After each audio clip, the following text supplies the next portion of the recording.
right, if I can have everyone's attention, we'll go ahead and get started with our post-race press conference following today's Toyota Save Mart 350 here at Sonoma Raceway. We are now joined by Dale Earnhardt Jr., driver of the number 88 Kelly Blue Book Chevrolet, who finished third in today's race. Your best finish here at Sonoma Raceway, currently third in points. Talk a little bit about your race out there today. Yeah, we had a fast car all weekend, and we figured that our best opportunity to run well here would be to pit and get newer tires more often than everybody else. So having the 2 wins in the season allowed us to really, kind of gamble and go ahead and get back there in the mess and have newer tires, and it paid off. We were able to drive up through there. Just not, the two leaders, Jeff and Carl, didn't fall off as much as the one did, so I was hoping they might, but they were strong right at the end, all the way up to the end there. Okay, we'll open for questions. We'll start up front with Holly, then go back to Steve. Holly Kane, NASCAR.com. Dale, could you talk a little bit about the race? You had an eventful day, I guess it would be fair to say. And also I heard you saying on pit road to Stevie, drive every time like this is your last year. It seems to be working. Yeah, I told Stevie that I think I figured out what the trick is to being the really, really good crew chief is to run every to call the season like it's your last, because he's just his strategy is aggressive and a little bit out of the box, and that pays off in most cases, because if you do everything everybody else is doing, you kind of fall into you're racing a lot more people trying to do everything else they're doing. So when you do something different, get off the the pattern pit-wise and stuff, get off the strategy, it seems to allow you to be a lot more aggressive. My car, I had the tires and was able to drive by those guys at the end. But, yeah, I had an eventful race, and I tore Matt Kenseth's car up pretty bad, jumping that curb. I was racing him a little hard there coming out of the turn 7. He probably had the preferred line, and I probably should have yielded to him, but I thought I was a little bit faster than him and didn't want to be stuck behind him, and I straddled a curb, and it just launched my car in the air right into his car, and I hope he's not too sore today. But other than that, we got tangled up with a 47 somehow. He wheel hopped my left rear tire, and that spun him out. But other than that, we beat and banged a little bit, everything that you normally see here, and I had a lot of fun, other than the deal with Matt made me pretty sick. But other than that, it was a fun day. Joining Dale, our second-place finisher, Jeff Gordon, driver of the number 24 Panasonic Chevrolet, who is our all-time winningest driver here at Sonoma Raceway. Jeff, talk a little bit about the race out there today and your second-place finish. Yeah, it was a fun race, a tough one.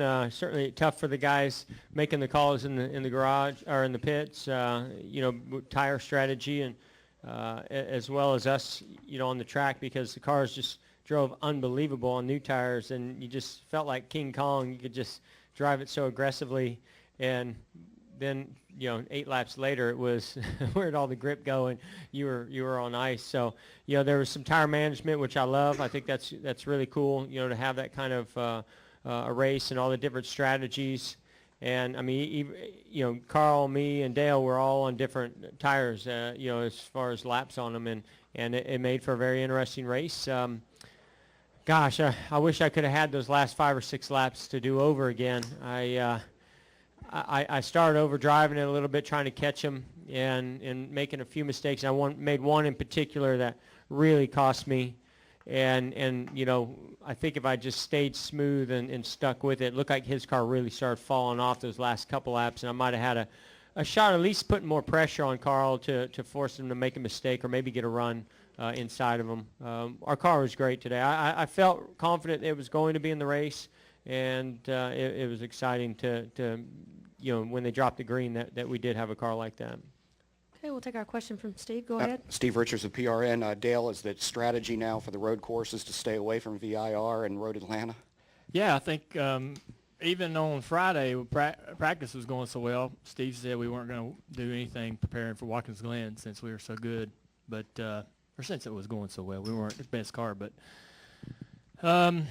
Yeah, I mean, I've been doing this a long, long time. If you know what you're doing driving these cars on a road course, you can go places and test and learn.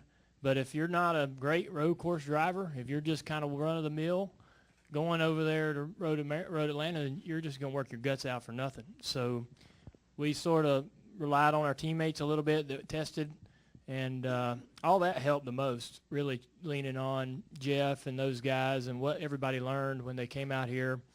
And anybody that went to Road Atlanta or Kershaw, kind of leaning on that and just trusting what we were seeing in the data. And then coming, you know, we went through. It really gave us a bit of a better attitude when we got here. And I think that helped us be more productive on Friday, which that's really important during those two practices to get everything you can. And if I get frustrated, Steve gets frustrated, we just don't really figure anything out. So we stayed calm and felt like we put a good car on the racetrack today. We got a question in the back, then we'll come up to the middle. Jeff, watching on the TV, it looks like friends or enemies that we were banging around pretty good. You and Jimmy had a couple of tassels towards the end of that race. Yeah, you know, those restarts when you're double file like that, the first few corners get pretty hairy, and there's not really enough room to go side by side, and so you got to squeeze. If you're on the outside, you got to squeeze the guy on the inside. If you're on the inside, you got to kind of push the guy on the outside. And I got a run off of 4, and I went to go to the outside of Ambrose, and I don't know if Jimmy dove in there or if he was protecting, you know, from somebody else trying to dive in there on him. But as I made the corner, he got into my right rear pretty hard, and I almost went around. And you know, at the moment, you're just mad that it happened. So, you know, I took it out on my right front fender, but it did more damage to my car than it did to his. And then, you know, I calmed down, and we just went back to racing. And then I was able to get, you know, he kind of got into it with whoever, Ambrose in front of him, and I got a run on him, but I was able to make a clean pass. So, you know, I don't like to make judgment till you see the video, but we race hard, and we had a great race and banged with a bunch of guys, but I thought it was all just in good racing. We'll take our next question here on the left.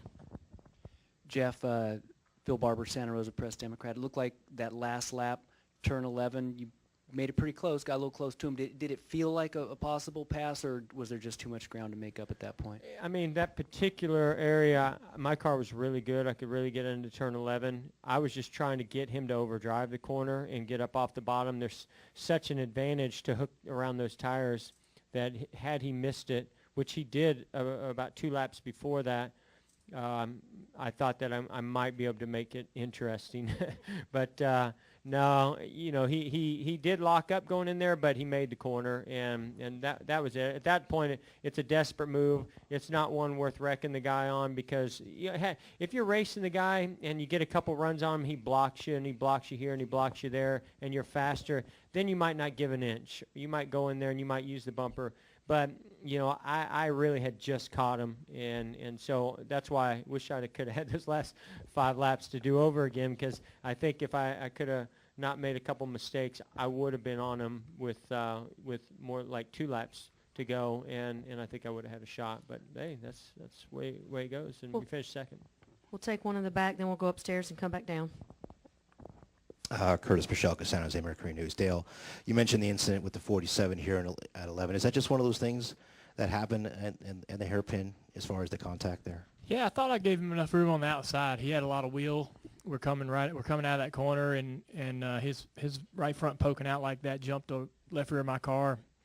And I felt it yank on the car real hard and looked in the mirror, and I thought he and about 10 other cars were wrecking. But I thought the caution was coming out, but I don't know how bad it was for him. But I just got around him, and we got down into that corner, and I ran low, protecting my line. He shot to the outside, and that's his prerogative. And but I thought I gave him enough room. I didn't think I ran him in the fence. Okay, do we have any questions upstairs? Yeah, this one's for Jeff. Jeff, Tom Jensen, FoxSports.com.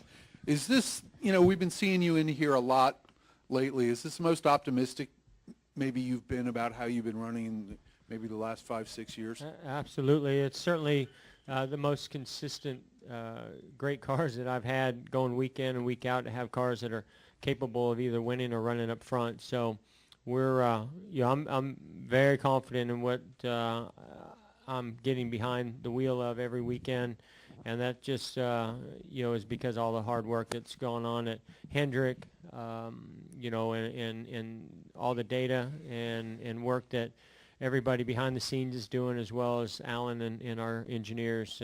I'm just working really well with them, clicking with them, but the cars are just really, really good, and that's making a lot of fun for me. Additional questions upstairs? Dustin Long, MRN.com for Dale, and I just got in here, so I apologize if you answered this, but just the meaning of getting a top 5, and is that beyond the expectations coming into this weekend, and what does it mean for you and your team to get this type of performance at this type of track? Well, aside from, holding the trophy, this is like a win for us. We came in here and knew we had a good car throughout practice, and I've been in the top 10 in a lot of these races with 2 or 3 laps to go, but we just never been able to finish. And so to be clear of the mess and just having an advantage of the tires at the end, there was a lot of confidence, and knowing we were going to be able to wrap it up, or feeling like we were in good position to wrap it up was really good. The car was fun to drive all weekend. Had a great time in practice. Qualifying was fun, a little frustrating to get hung up there. I thought we could have qualified a lot better, but still, the car's been fun to drive. We've been one of the better cars, and that certainly makes it fun when you're not having to be defensive and root and gouge for every little spot. So whatever the guys learned throughout testing and trying to prepare for this race really, I think, helped out the whole organization. All the cars were real quick today. Anything else up top? No more questions. Okay, we'll take our final 2 questions right here.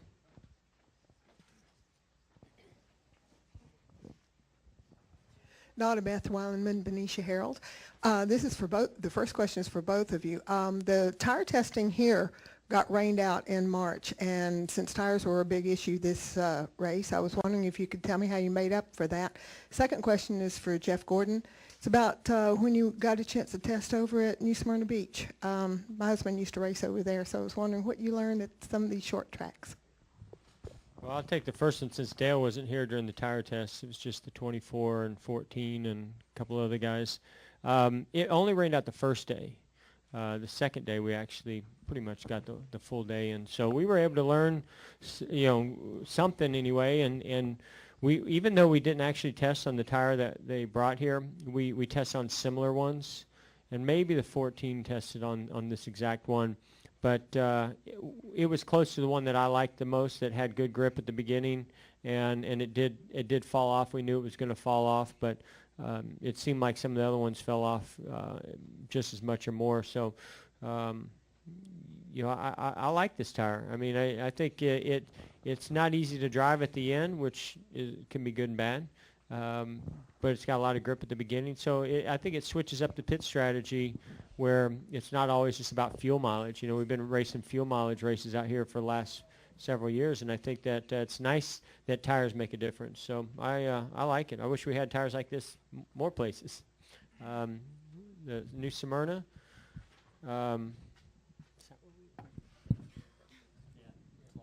Yeah, okay. I get mixed up with all the places we go and test. Yeah, we're just short track testing, stuff, just seeing what we can learn. We go to all the tracks that we can't race on, and if there's some place that's close to Charlotte with good weather that might be able to teach us a little bit, then we'll go there. I thought that it was more for fun than learning anything, I'll be honest. There's not another track that we go to that's anything like that. Not to mention there was water seeping out of the track that we were driving through. So it was a fun day, but I don't know if maybe Dale and those guys learned some things there, but I didn't think that we did. It's a fun track. Be able to go run somewhere. If they want, we're going to have to test. The drivers don't line the test stuff the crew chiefs do. So when you go somewhere fun, at least it makes it go by a little quicker. Final question, Holly. I have one for Jeff and for Dale. Jeff, I seem to recall conversation yesterday with you after qualifying, and you said to me you weren't really one bit worried, and I should talk to you today when all the Hendrick cars finish, and you had 4 in the top 8. Is that just how much confidence you have right now in the team and in the program? And Dale, I'll ask this, and you improved your finish here by quite a substantial deal, and you were running fast in practice, and looking at your Twitter account, it looked like you may even have surprised yourself a little bit how well you were running on Friday. How big a boost is this for you personally, and how you feel about road courses? Are you starting to love them a little bit more now? You like them when the cars are working good. I've had some good cars over the years. Yeah, I mean, you always say that when you qualify 15th. You know, you always say, hey, talk to me tomorrow when it's all over.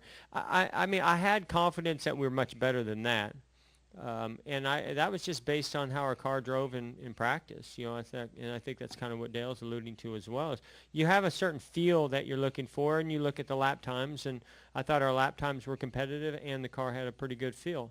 So I didn't feel like we were going to stay back there all day long.